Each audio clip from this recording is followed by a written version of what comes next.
Isang bilyonaryo ang pumasok sa maliit na diner ng isang bayan isang hating gabi. Ngunit nang aksidenteng bumukas ang kanyang pitaka, may isang bagay na nahulog na nagpapatigil sa kanya, isang larawan ng kanyang ina. Isang mabait, payak na babae na ginugol ang kanyang buhay sa pagpapalaki ng anak ng mag-isa. Hindi siya kailanman naging malapit sa kahit sinong mayaman o makapangyarihan.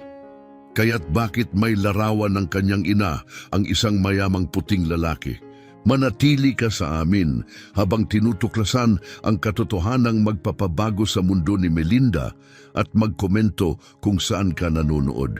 Mabagal ang pagdaan ng oras sa overnight shift sa halos walang taong diner.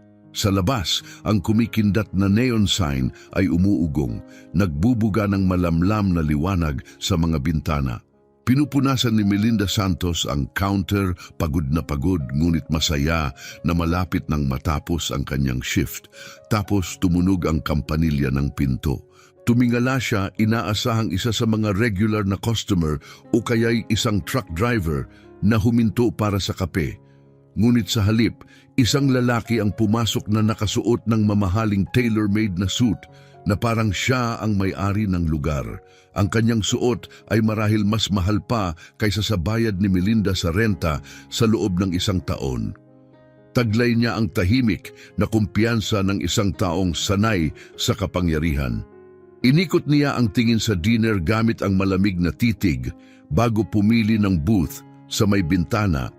Ang mga matay nakatuon sa labas ng syudad, lumapit si Melinda upang kunin ang kanyang order. Hindi man lang niya tinignan ang menu. Black coffee, sabi niya sa isang mahinahon at matatag na boses. Tumango si Melinda at isinulat ito. Nang bumalik siya dala ang inumin, halos hindi siya pinansin ng lalaki. Hindi na ito pinansin ni Melinda, sanay na siya sa mga taong walang pakialam. Pero nang hilahin ng lalaki ang kanyang pitaka, may isang bagay na nalaglag. Isang larawan ang lumipad pababa, tumama sa sahig ng nakataob. Tumigil ang tibok ng puso niya, agad niyang nakilala ang mukha. Ang ngiting iyon, ang mga matang puno ng kabaitan. Ito ay ang kanyang ina. Ilang segundo siyang natigilan, ramdam ang dagundong ng kanyang pulso. Automatikong pinulot niya ito. Saan mo nakuha to? Tanong niya, nanginginig ang boses sa pagkagulat. Napalingon ang lalaki, biglang tumitig sa kanya gamit ang malamig at tumatagos na asul na mga mata. Sa unang pagkakataon, tila nakita siya nito ng tunay. Iniabot ni Melinda ang larawan. Bakit may larawan ka ng nanay ko? Bahagyang nagbago ang ekspresyon ng kanyang mukha. Isang kisap ng emosyon, ngunit agad ding bumalik sa malamig at di mabasa. Walang imik, kinuha niya ang larawan, bahagyang nadampi ang kanyang mga daliri sa mga daliri ni Melinda habang isinisilid ito sa kanyang pitaka. Nagkakamali ka, mahinang sabi niya, parang wala lang. Sumikip ang tiyan ni Melinda, hindi siya nagkamali. May kapareho ang kanyang ina na nakatago sa lumang memory box nila sa bahay. Kabisa na niya ang bawat lupi, bawat sulok ng larawan. Hindi ito pagkakamali. Hindi ako nagkakamali, mariin niyang sinabi. Bakit meron ka nito? Napabuntong hininga ang lalaki at inayos ang cuff ng kanyang mamahaling jacket. Wala akong obligasyong ipaliwanag yan sa iyo. Tumayo siya, nag-iwan ng malutong na $100 bill sa counter at tumalikod para umalis. Nang ibabaw ang kaba, hindi siya maaaring basta lumabas na lang. Baka ito na lang ang pagkakataon ni Melinda para makakuha ng sagot. Mabilis siyang umikot sa counter, muntik nang matumba ang tray. "Sandali!" tawag niya pero hindi ito huminto. Papunta na ito sa isang itim na sasakyang naghihintay sa labas. May driver na hawak ang pinto. Mabilis ang tibok ng kanyang puso. Pakiusap. Sabihin mo lang kung paano mo siya nakilala. Saglit itong natigilan, isang kamay nakahawak sa pinto ng sasakyan. Pigilan ang hininga, umaasang sasagot siya. Sa huli, tumingin ito sa kanya, malamig at malayo ang titig, at saka sinabi, "Kalimutan mo na to." At umalis siya, sumara ang pinto, umarangkada ang makina, at naglaho ang sasakyan sa kadiliman. Nanatiling nakatayo si Melinda sa bangketa, nangangatog ang paghinga. Isang estranghero ang pumasok sa kanyang buhay at nag-iwan ng bagyong puno ng katanungan. Sino siya? Bakit niya hawak ang larawan ng kanyang ina? Isang bagay ang sigurado, hindi siya titigil hanggat hindi nalalaman ang katotohanan. Gabing iyon, hindi siya makatulog. Umupo siya sa kanyang maliit na mesa sa kusina, nakatitig sa kanyang laptop, desididong alamin kung sino ang lalaki. Walang pangalan, walang business card, kahit resibo wala. Tanging mukha, tinig at titig lang ang meron siya, pero binago ng larawan ang lahat. Nagsimula siyang maghanap ng mga bilyonaryo, real estate tycoons, mga makapangyarihang CEO, sino mang kamukha niya. Maraming resulta ang lumabas, pero walang tumugma. Lumalala ang kanyang pagkadismaya. Dumaan ang mga oras. Hanggang sa halos susuko na siya, nakita niya ito, Ricardo Fernandez. CEO ng Fernandez Global Enterprises, isang bilyonaryong may imperyo ng real estate na umaabot sa maraming lungsod. Ang kanyang pangalan ay naka-attach sa mga luxury building at malalaking deal. Kinlik ni Melinda ang larawan. Napahinto ang kanyang hininga. Siya nga. Sunod-sunod niyang binasa ang mga artikulo, pero wala kahit anong nabanggit tungkol sa kanyang ina. Walang relasyon, walang lumang pagkakaibigan, walang sikreto tungkol sa pamilya. Isang posibilidad lang ang natira, binura niya ito. Nanginig ang kamao ni Melinda. Ang lalaking iyon ay pumasok sa kanyang diner, dala ang larawan ng kanyang ina at umakto na parang wala lang siya. Na parang hindi kailanman nag-iral si Evelyn Santos, pero nag-iral siya. At patutunayan ito ni Melinda, ang pag-iisip tungkol dito'y nagpapakulo ng kanyang dugo. Hindi siya basta-basta papayag, hindi ngayon, hindi pagkatapos ng nakita niya. Kailangan ni Melinda ang katotohanan at alam niya kung saan siya magsisimula. Kinabukasan ng umaga, sumakay siya sa pinakamaagang bus papuntang downtown. Mabilis ang tibok ng kanyang puso nang bumaba siya sa harap ng isang matayog na gusali, Fernandez Global Enterprises. Kumikinang ang estrukturang iyon sa yaman at kapangyarihan, nakatindig sa langit na parang isang monumento ng impluensya. Pero hindi siya pumunta roon para matakot. Diretso siyang naglakad papasok sa lobby at tumungo sa front desk. Kailangan kong makausap si Ricardo Fernandez, mahinahon ngunit matatag ang kanyang tinig. Bahagyang tumingin ang receptionist. May appointment ka ba? Wala, aminado si Melinda, pero mahalaga ito. Napabuntong hininga ang babae, halatang hindi interesado, hindi tumatanggap ng walk-in si Ginong Fernandez. Inaasahan na ito ni Melinda. Wala siyang appointment o anumang titulo para mapansin, pero dala niya ang determinasyon. Kung gusto niyang makuha ang mga sagot na hinahanap niya, kailangan niyang maging mabilis mag-isip. Mabilis niyang inikot ang paningin. May mga gwardya malapit sa elevator at ang mga empleyado'y gumagamit ng ID badge para makapasok sa mga turnstile. Walang paraan na makakapasok siya sa karaniwang paraan. Tapos napansin niya ito, isang binatang tila nasa 22 pa lamang, may dalang kape at folder papunta sa elevator, abalang-abala. Gumana ang plano ni Melinda, sumabay siya sa lakad nito. "Hoy," bulong niya, parang urgent, "nakalimutan mong ipadala sa akin yung report na kailangan ni Mr. Fernandez." Tumingin ang lalaki sa kanya, litong-lito. "Ha?" Napailing si Melinda na parang naiinis. "Yung report, kailangan niya yun ngayong umaga." Bago pa man ito makasagot, dumiretso na siya kasabay ng paglitaw ng berdeng ilaw mula sa badge ng lalaki. Tumunog ang sensor at nakalusot siya ng walang abala. Hindi man lang napansin ng gwardya. Nasa loob na siya. Mabilis ang tibok ng puso niya habang pinipindot ang button papuntang top floor. Ito na ang kanyang sandali. Makakaharap na niya si Ricardo Fernandez. At sa pagkakataong ito, hindi ito basta-basta lalayo. Pagbukas ng elevator, lumabas siya sa executive floor. Makintab, moderno, malamig ang espasyo, halatang ginawa para magpakitang gilas. Huminga siya ng malalim, nakalapat ang kamao. May lalaking nakasuot ng dark suit na agad siyang napansin. "Miss, may appointment ka ba?" "Wala," matatag niyang sagot, "pero kailangan ko siyang makausap. Tungkol ito sa nanay ko." Bahagyang nanigas ang lalaki. Hindi tumatanggap ng bisita si Ginong Fernandez nang walang appointment. "Sabihin mo sa kanya ang pangalan ng nanay ko ay Evelyn Santos," ani Melinda. "At sabihin mong hindi ako aalis hanggat hindi niya ako kinakausap." Nag-alinlangan ang lalaki, ngunit kalaunay naglakad palayo sa isang pasilyo. Ang oras ay tila bumagal, ang ilang minuto'y parang oras. Hanggang sa bumukas ang pinto, lumabas si Ricardo Fernandez. Pagtagpo ng kanilang mga mata, may kakaibang kumislap sa ekspresyon niya. Hindi pagkagulat, hindi inis, kundi tila tahimik na pagtanggap. Lumapit siya ng dahan-dahan. Wala siyang masyadong sinabi, maliban sa "sumama ka sa akin."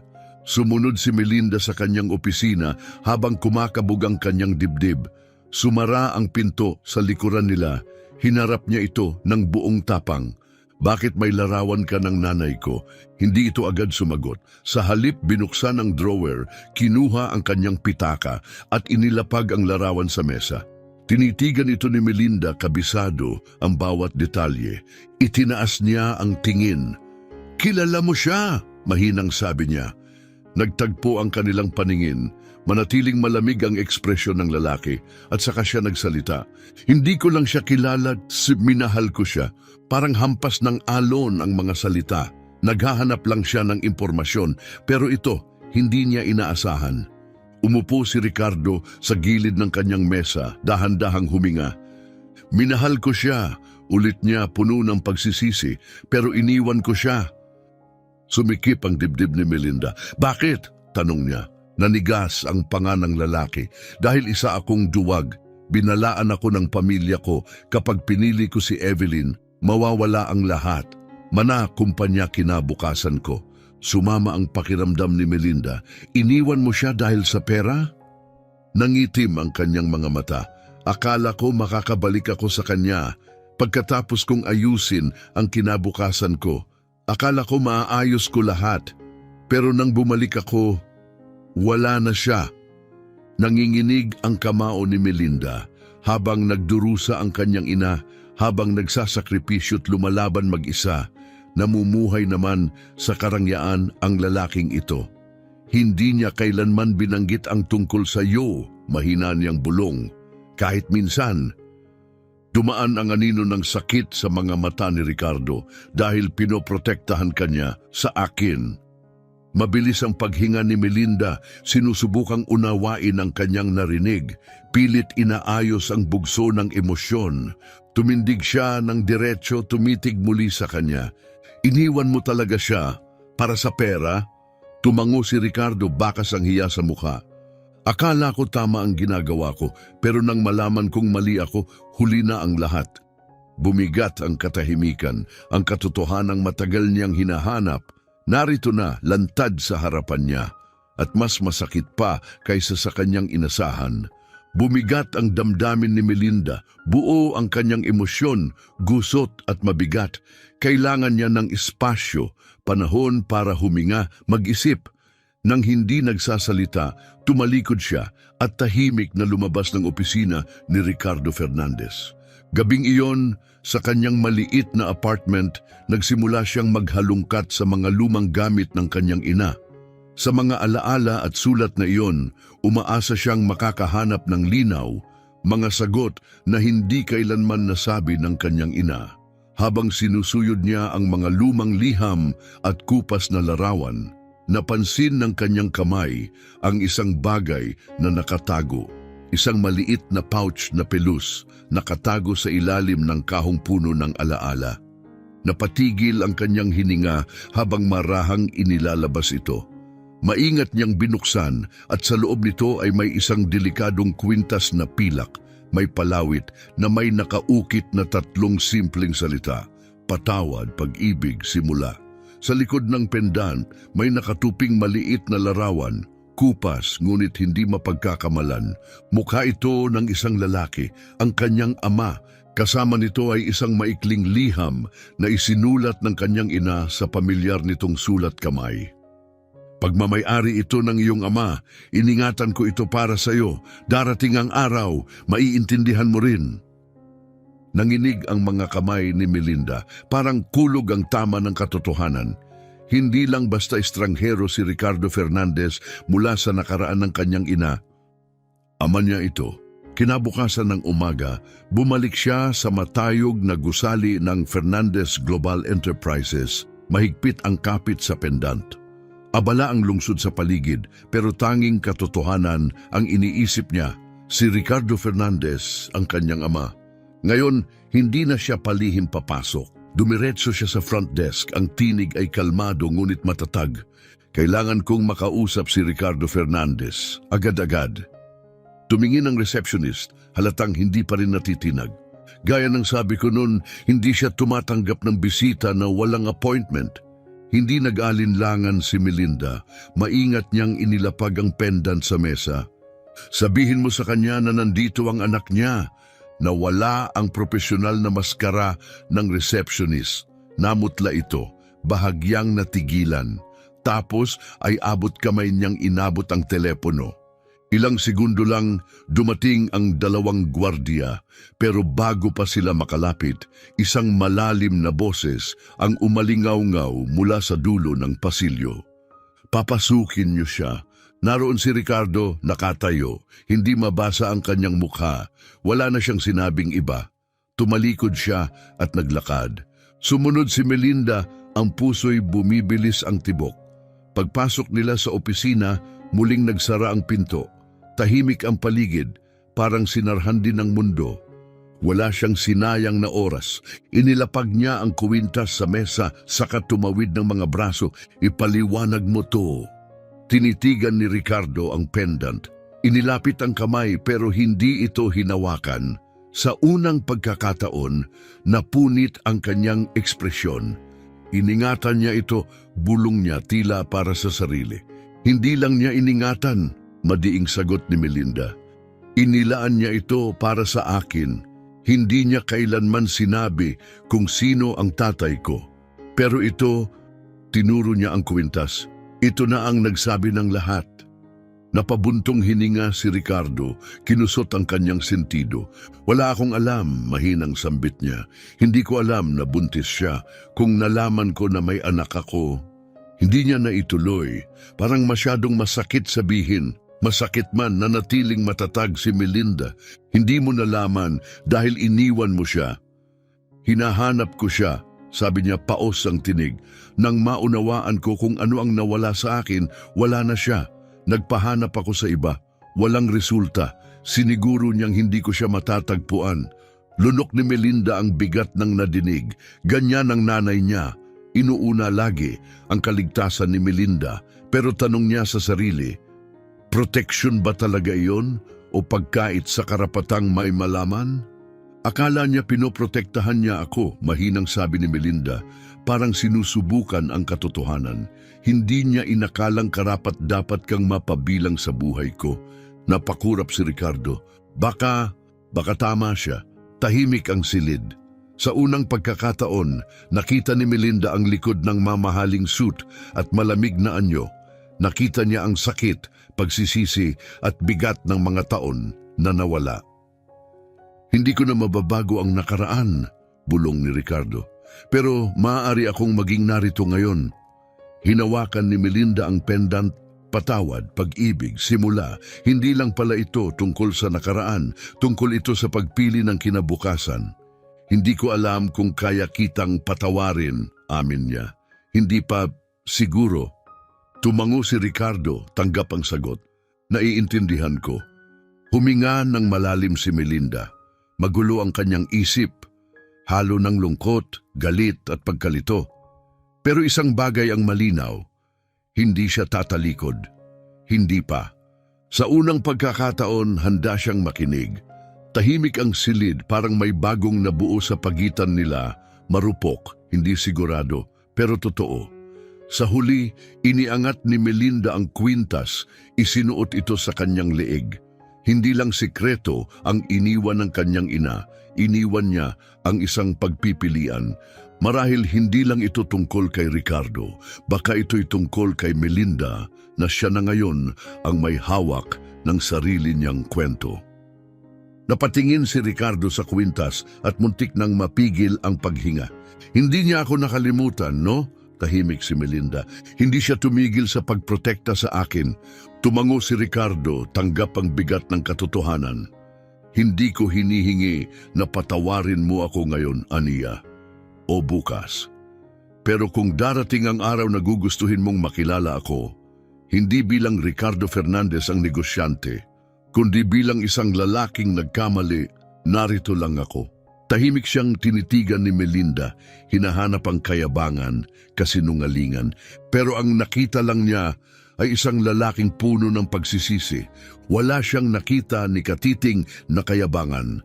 Wala rin siyang narinig na palusot. Ang nakita ni Melinda ay isang lalaking binibigatan ng mga tao ng pagsisisi.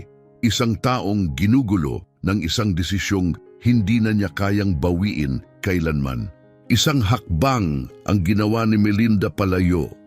Marahang dumampi ang kanyang mga daliri sa pendant na nakasabit ngayon sa kanyang dibdib. Hindi ko alam kung ano ang susunod, bulong niya, tapat na tapat. May bahagyang ngiti, malungkot at mapait ang gumuhit sa mga labi ni Ricardo. Ako rin, sagot niya. Pero marahil ay ayos lang yon. Tumango si Melinda, bahagya lang. At pagkatapos ng isang huling sulyap, tumalikod siya patungo sa pintuan. Hindi siya tumakbo, hindi siya nag-eskandalo. Lumakad siya ng may tahimik na lakas, umalis, hindi dahil sa galit, kundi dahil ito ang pinili niya. Hindi pa siya handang tawagin siyang ama. Ngunit hindi rin niya isinara ang pinto. Maaaring hindi na mababawi ang lahat. Pero marahil ay pwedeng magsimula ng bago mula sa mga piraso ng nakaraan. Bawat hakbang palayo sa opisina ay mas mabigat kaysa sa nauna. Para bang pasan niya hindi lang ang sariling damdamin, kundi pati na rin ang mga taong nawala sa pagitan nila. Pagdating sa may pinto, bahagya siyang huminto, ngunit hindi siya lumingon, hindi dahil wala siyang nararamdaman, kundi dahil ang tunay na paggaling ay hindi agad nangyayari sa isang pag-uusap lang. May mga sugat na kailangan ng panahon, may mga katotohanang kailangang makahinga. Hindi siya lumalayo para kalimutan, umalis siya upang magpasya, upang tukuyin sa sarili niyang paraan kung handa na ba siyang hayaang magsimula ang isang bagong kwento. Hindi pa niya kayang tawaging tatay si Ricardo. Pero hindi niya isinara ang pinto, hindi pa, dahil minsan ang nakaraan ay hindi binubura. Minsan isinusulat ito muli, magkasama. Ang paglalakbay ni Melinda ay paalala na hindi kailangang ikulong tayo ng nakaraan, na kahit ang pinakamalalim na sugat ay maaring maging simula ng isang bagong yugto. Ang pagpapagaling ay hindi laging nangangahulugang kalimutan. Minsan ito ay simpleng pagpili kung saan tayo tutungo mula rito. Ngayon, nais naming itanong sa iyo, ano sa tingin mo ang dapat gawin ni Melinda? Dapat ba niyang bigyan ng pagkakataon si Ricardo upang maging ama na hindi niya naranasan? O mas mabuting protektahan na lang ang sarili at magpatuloy mag-isa? Maaaring bang pagtagpuin ng pag-ibig at pagsisisi ang matagal nang nasira? O may mga pilat talagang hindi na mawawala? Ibahagi ang opinyon mo sa comments. Ano ang tamang wakas para sa kwento ni Melinda? Kung naantig ka sa kwentong ito, huwag kalimutang i-like, mag-subscribe at pindutin ang notification bell para hindi mo ma-miss ang susunod na makapangyarihang kwento. Maraming salamat sa panunood at magkita tayo sa susunod na kwento.